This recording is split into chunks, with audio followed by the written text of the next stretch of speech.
Well, good Tuesday morning. Welcome to the WLBB Community Voice here on News Talk 1330, FM 106.3, streaming live online at newstalk1330.com. And this morning we're on the News Talk 1330 WLBB Facebook page, so good morning to you. You can see my handsome and lovely young guests sitting across from me. I'll introduce you to them in just a second. I want to remind you that early voting is ongoing in Carroll County and other counties in Georgia, but we don't really care about them. It's today. This is the second week. Today's the second day of the second week. It'll continue all this week at the Carroll County Elections Office in Carrollton. Then it's Saturday as well, and I believe that it opens up maybe a half hour earlier on Saturday, 8:30 to 5 o'clock for early voting. Then next week is the final week of early voting, and you're able to do so in Villa Rica at Powell Park too, if you so choose to go up there and vote. And Election Day is November the 8th. Numerous things on the ballot. Obviously, you've heard about the U.S. Senate race and the race for governor, so you're going to want to go vote for that. But don't stop on page 1 if you're in Carrollton, especially because there's a question there asking voters about redevelopment powers. Shall the act be approved, which authorizes the city of Carrollton to exercise all redevelopment powers allowed under the Redevelopment Powers Law, as it may be amended from time to time? And I do encourage you to go up and look up exactly, just simply Google it, find out what redevelopment powers are. What I found simple enough this morning, it says Georgia's Redevelopment Powers Law was adopted by the General Assembly in 1985, gives local governments the authority to sell bonds to finance infrastructure and other redevelopment costs within a specifically or especially defined area known as a tax allocation district or a TAD. And here to talk with us this morning about all that good stuff, and they are Friends of Carrollton. That's right. Friends of the Carrollton Ballot Initiative. And probably familiar to many of our listeners and our viewers this morning. Sitting to my left is Jay Gill. He is the immediate past chairman of the board of the Carroll County Chamber of Commerce. Is that accurate? Right. Yeah. And sitting to my right, Chamber past chairman Kirby Butler. Good morning to both of you. Good morning. Good morning. And thank you for coming by and being so excited to talk about this and educate us. And we do encourage people watching on the Facebook this morning to post any questions you have, because I'm going to run out within this half hour, and we're going to leave it all at the J to entertain us for that 15 minutes that we have left. So we don't want that. So please feel free to post any questions or comments you have. Guys, good morning. Good morning. Thanks for having us. Please introduce yourselves, if you wouldn't mind. Give us a little idea for the 6 people who don't know you guys. Ladies first. Oh, thank you so much, Mr. Gill. My name's Kirby Butler. I am a 17-year resident of Carrollton. It's not my birthplace, but it is very much my home. Moved here shortly after college at Georgia Tech. Go Jackets. And have just absolutely loved life here. It's a great community. Have 3 children now. We are entrenched in the Carrollton City School District. Absolutely love it there.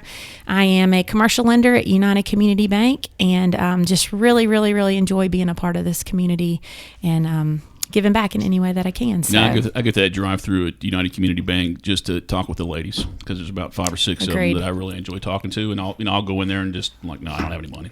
Yep. And then finally get out of the way because people are behind me. So you're the reason it gets backed up. That is yes, it. that's right. That is That's right. Mr. Gill, sir. Yeah, well, I'm Jay Gill. I've been a resident in Carroll County and city of Carrollton since 1984.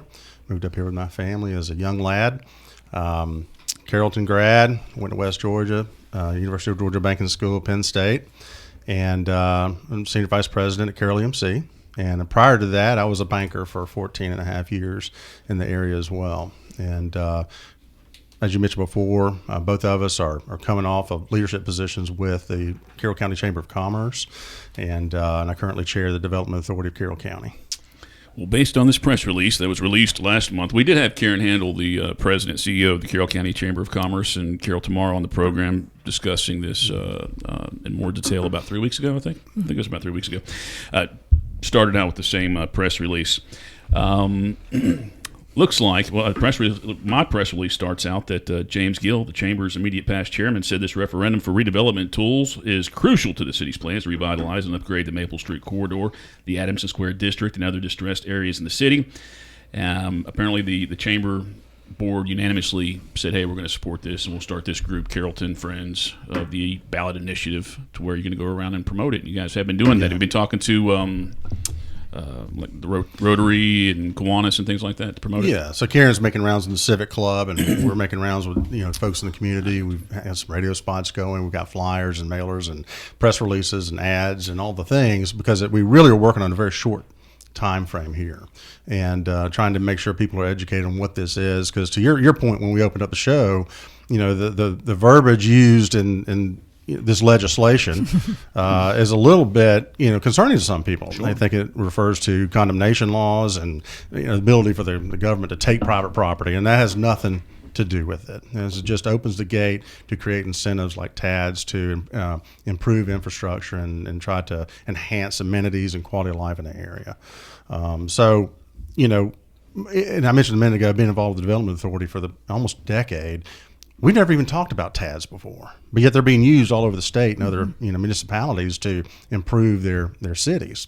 We've never even discussed them. And so for us to at least open this door and have this extra tool in our toolbox, I think is super important. And I don't mean to hog the conversation, but that's the gist chomping of at the bit to talk about it. She is. But that's the gist of this, is that all this does is follows the rules to create a process that's transparent and allows the citizens to realize that we need to pass this referendum to even be able to talk about doing TADs and things. Well, you say it's transparent. What is it showing? What's easy to be seen? What's going to be the process? Well, the fact that it comes to a referendum, it puts it on everybody's radar. That's why we're here talking about it in the public sphere, and that's super important because we try to keep lines very clear between private and public investment and how we spend taxpayers' money, and we got to be able to demonstrate as low an impact on the taxpayer, in my mind, as possible, and to realize that we can do this in tandem with private entities and have better amenities, better retail space, all the things.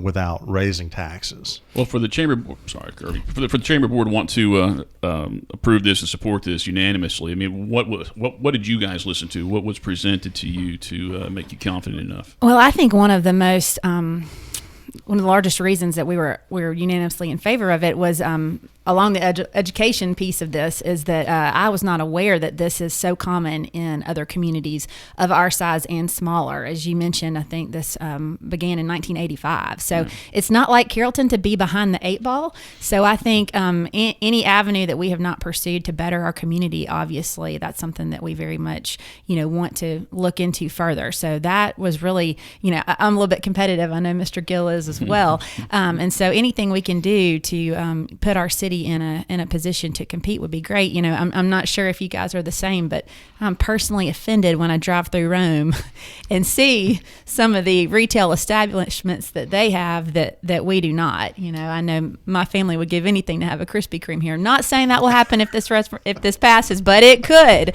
So, and I know my husband would give one of our 3 children away to get a Chili's here, which they have. So, those are some small examples, but in all seriousness, this is one avenue that Rome has used. Their downtown's incredible. Anyone who's been there, I know recently, definitely would testify to that, along with Gainesville. This is something they've used as well to really do a lot of smart, strategic, high quality development there, smart development.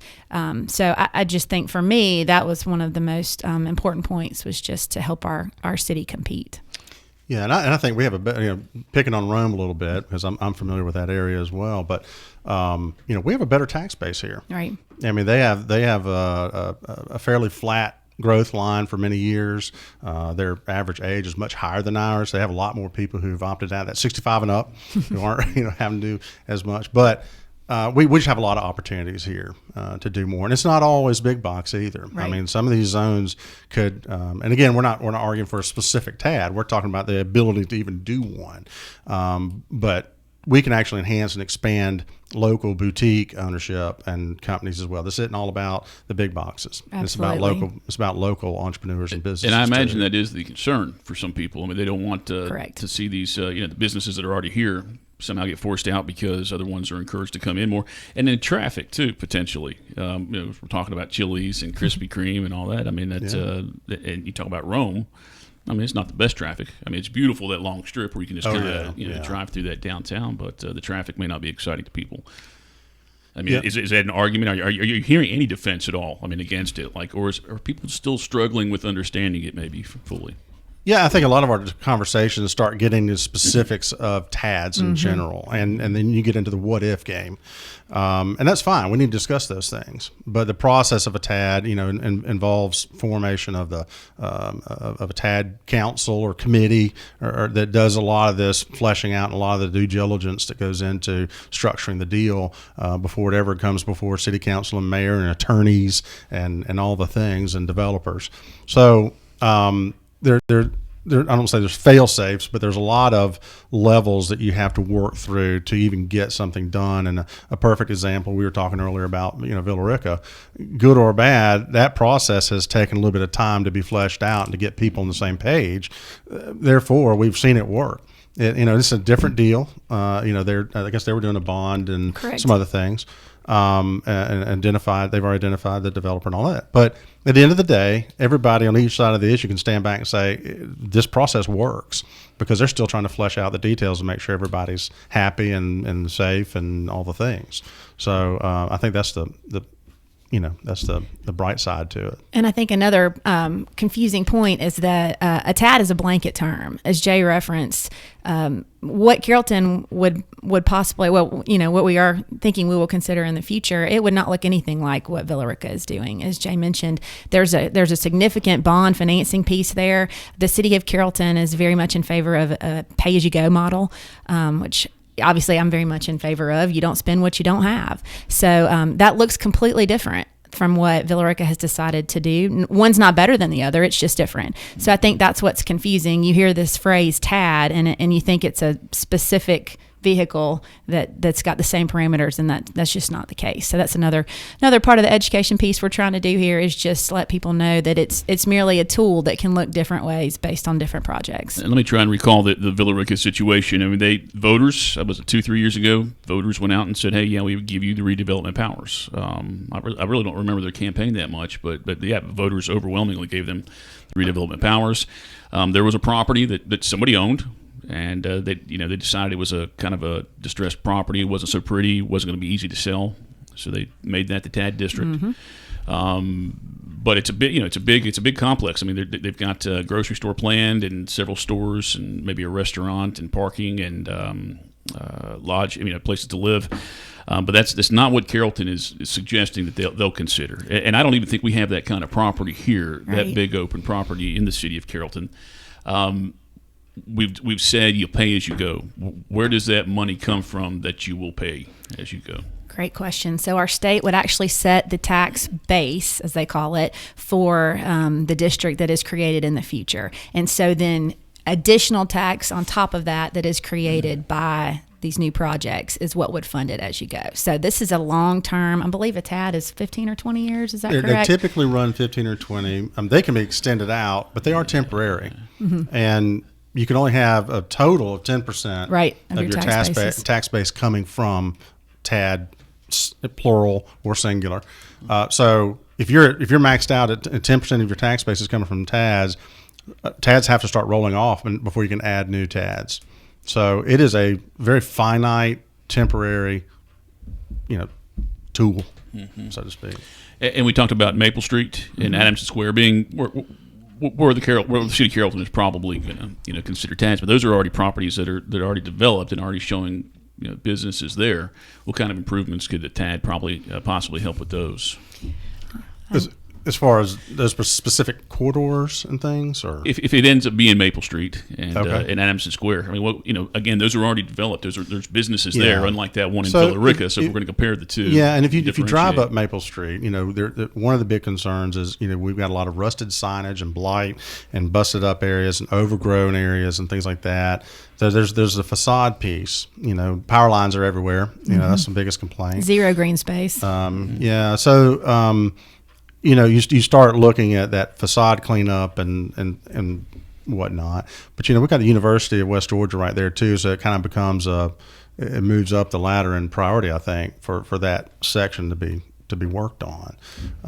But getting more shops, and I don't know how many vacancies there are in Maple Street, but it was high. I'd heard the number recently, and it was much higher than I thought. And I drive down it every day. I was surprised. It was double-digit vacant buildings that starts to look like a ghost town, and other businesses don't want to come in there. And I want to kind of pull back up something you touched on a minute ago too, when you're talking about increased traffic, increased competitiveness for the retailers and restaurants.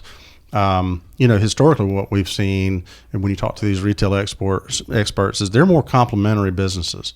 There's no secret that a Home Depot and a Lowe's would like to share a parking lot if you let them, because they believe that the foot traffic that it generates, they're going to benefit from. And if you don't have a plumbing flange over here, you're going to have one over there. So if you have same thing for restaurants, the more restaurants you have in a cluster, when this one's backed up and full, you've got 5 others to walk to. There's the law of large numbers is there. They're complementary, businesses. Comparing the Carrollton with Rome and enjoying that, can we? Will a Tad build a river? All right, we're going to take our first break right now. With white water. Yeah. With white water. Time right now is 8:46. We'll take our first break and come back and continue our conversation. I'm going to take a look-see at our Facebook page here. If you have any questions or comments that you would like me to share with our guests, I will do so. I'll look during the break. Community Voice brought to you by Tanner Health System and Oak Mountain Academy. News Talk 1330 FM 106.3. Health is a journey. It's making better choices, even when it's not easy. It's taking care of yourself and the people you love. At Tanner Health System, we're there for you with every step, with primary care, heart care, cancer care, women's care, orthopedics, surgical services, and so much more. We're dedicated to helping you live and feel your best. So let's get on that journey to health. You've got places to be for many years to come. Find us at tanner.org. As a believer in the power of education, we are called to set the standard by shaping and empowering the minds of future generations through quality education. Oak Mountain Academy embraces this philosophy, which is why my children attend this prestigious school. I am elated to serve on the OMA Board of Trustees, where together we prepare students and remind them to trust and believe in the power to transform the world. I'm Dr. Brian Bain, inviting you to celebrate our 60-year legacy of academic excellence. Visit us at oakmountain.us.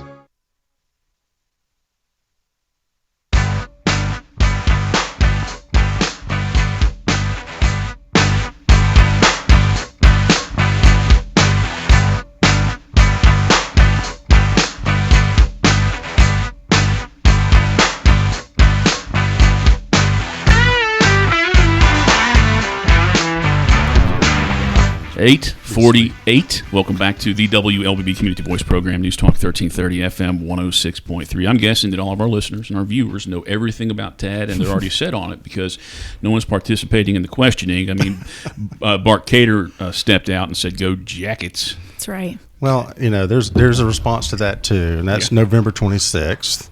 So, make sure Bart's got his TV set. For a while, I mean, I was feeling bad for the Bulldogs because, they let JT Daniels go. I was like, wow, how could they do that? But I'm seeing why now as a West Virginia fan. Yeah. I see why you guys let him go.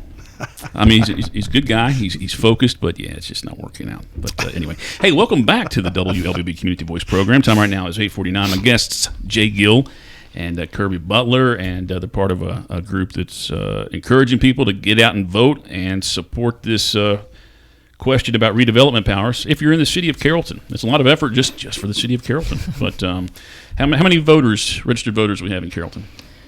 Oh, guys. I could have told you 2 years ago. Yeah. But it's got to be. Not enough, I'm sure. Yeah. I'm gonna, what, 15,000? I was going to say closer to 20. But. Okay. Between 15 and 20,000. And how many people do you actually think will get out and vote? Half of them? If we're lucky. Yeah. But I mean, I think we're going to have better turnout. I think people are fired up enough about this midterm. I think it'll be better than the past, just because of some of the national, issues. I know there's the Senate race and governor's race and some things. So I'm expecting a little bit better than normal. Okay, and we believe you're going to have to go through a lot of other questions or a lot of other races to get to this one. It'll be the first question for the city of Carrollton, followed by four proposed constitutional amendment. Temporary local tax relief, disasters. So there's four other questions after this one. But, just go through. Don't give up after seeing the West Georgia Soil and Water Conservation District vote, all right, guys. Now, the redevelopment powers, again, we talked about it initially where it started out. I mean, it is kind of a daunting thing to just we're going to hand over these powers to the city, and what's stopping them from doing more? I mean, I know this answer, but what's preventing them from doing whatever they want to all over the city? I'll let you take that one. Oh, you want me to take that one, Mr. Development Authority. Oh, right. Well, it's like anything else. You've got multiple layers of, you've got a lot of controls in place. And what we touched on earlier is that this referendum has nothing to do with condemnation and taking over of other people's property. I did see questions online about eminent domain. Yeah, and it already exists. Right. Government utilities, have access to that. So this is something that's just a little different. It's pretty much finite in its scope, that it just allows for these tax incentive programs to create revenue to improve infrastructure. I don't know that it get much more simple. But. Yeah, and I did. If you guys didn't want this, as many people to vote for it as possible, I mean, you could have put it on, April ballot or something like that. Kind of swept it under the rug, and then just the people that you guys know who would support it, get them out there to do it. But you're putting it out there for the, which should be a good turnout in this election, so enough people in Carrollton will be able to vote. Have you heard any? Feedback from people. I mean, I know you're talking to people, and we had Karen talk to civic clubs and things like that. I mean, what are the biggest concerns from people out there? Something that you could clarify and straighten out. I think one thing I've heard frequently is that this isn't anything specific. So that's not a specific project that you're voting yes for.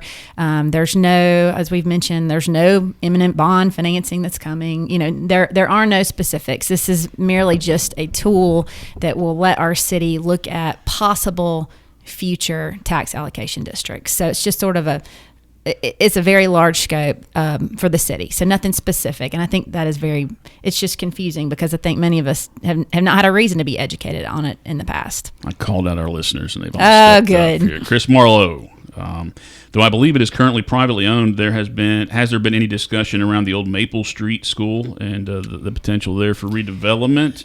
I believe there could be numerous uses for this property and or building, which could further drive development on Maple Street. Absolutely. So that's a perfect example. I know specifically I've heard mention of sidewalks there, things that might help a developer be more interested in acquiring that specific piece of property. So yeah, that's a perfect example of something that the city could do if they are awarded these powers, if that makes sense. So Chris, thank you for that perfect example. Is that privately owned? It is privately owned. Okay. Yes. Mm-hmm.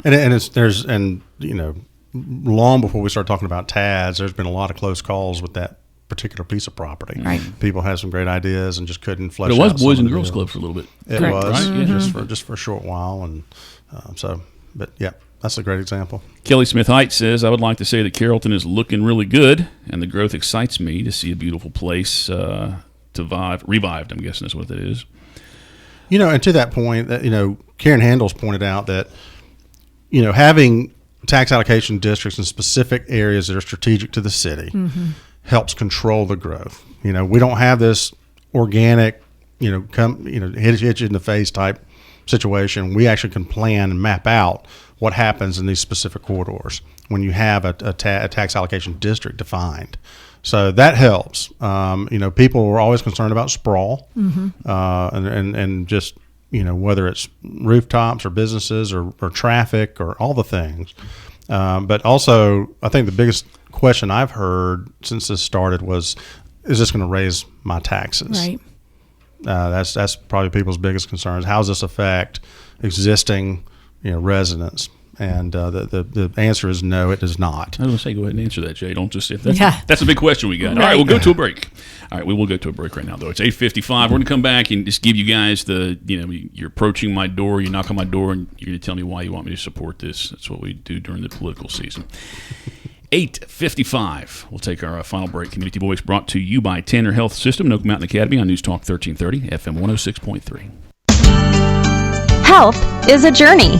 It's making better choices, even when it's not easy. It's taking care of yourself and the people you love. At Tanner Health System, we're there for you with every step, with primary care, heart care, cancer care, women's care, orthopedics, surgical services, and so much more. We're dedicated to helping you live and feel your best. So let's get on that journey to health. You've got places to be for many years to come. Find us at tanner.org. At Oak Mountain Academy, we value our grandparents and special friends. Throughout our 60-year legacy of excellence, our grandparents have been a vital component to our success. Friday, September 30th, we celebrated their generosity and continued support at our annual Grandparents' Day celebration. Please join me in thanking all of the grandparents for their amazing contributions to the lives of their beloved grandchildren. I'm Patrick Uran, head of school. For more information, visit us at oakmountain.us. The Warrior Legacy, celebrating 60 years of excellence. Warrior-minded, warrior-driven, warrior-led.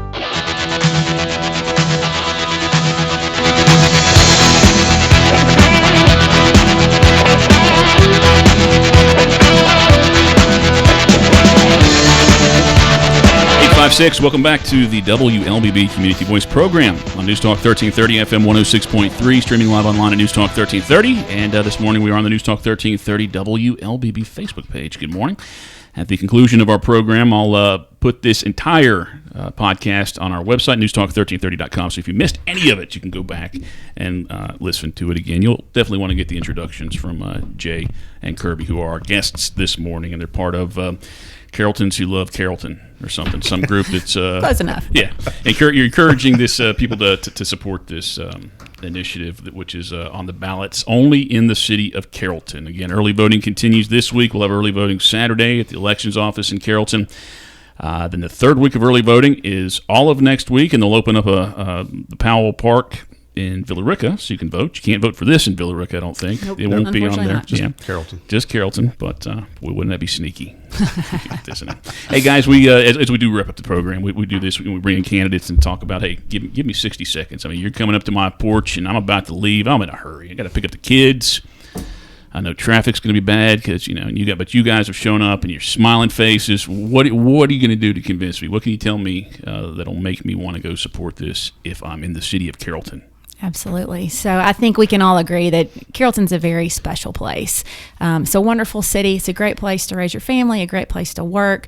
Our community aspect is really just unmatched. We've got so much to offer here. And this is really just an enhancement. It's just one more tool that we can give our city for smart growth. Like Jay mentioned, this would be in the right areas where it makes sense for our city. And I just think who doesn't want things that just, to me, it just makes sense. The ripple effects go on and on. It helps our existing business. It helps small business. It helps our school system. It helps us attract employees. I think we all know workforce is a huge issue. So I just think the ripple effects, it's just hard to even measure the positivity that this could have for our city. Is there a website that you guys recommend for more details? friendsofcarrollton.com. And you explain it to us there? It's all there? Splanified. It's Splanified. All right. And it's something we didn't really talk about today. I mean, you mentioned Bart Cater. He's with the county school system, but the city school system also gets to weigh in on how the deal is structured as well. Just adds another layer of control and input from stakeholders. Very nice. So that's very important. It was lovely to have both of you here. Even you, Jay. Thank you guys for coming out and talking about this. And as I told you before the show, I mean, I really try to be devil's advocate with a lot of things when people bring them on to the program. But I mean, I really just can't find a lot that's wrong with this. I'm not saying I'm supporting it, but I'm just saying it's hard to find something that right. We can split hairs over a specific tad, but right now we just need to open this. We can't turn down a job we haven't been offered. Right. And you can say what if the whole time. Let's vote yes on this, and then we'll have opportunities. Again, guys, thank you. Thank you. And thank you for listening to this morning's Community Voice program on News Talk 1330 FM 106.3. Tomorrow, Community Voice, a gentleman named Ken, who's a radio historian, and I've just kind of made that program selfishly. Brought him on here just to talk radio for a half hour. He's a local guy, so he does a blog, and we'll talk about that tomorrow morning at 8:30 right here on News Talk 1330.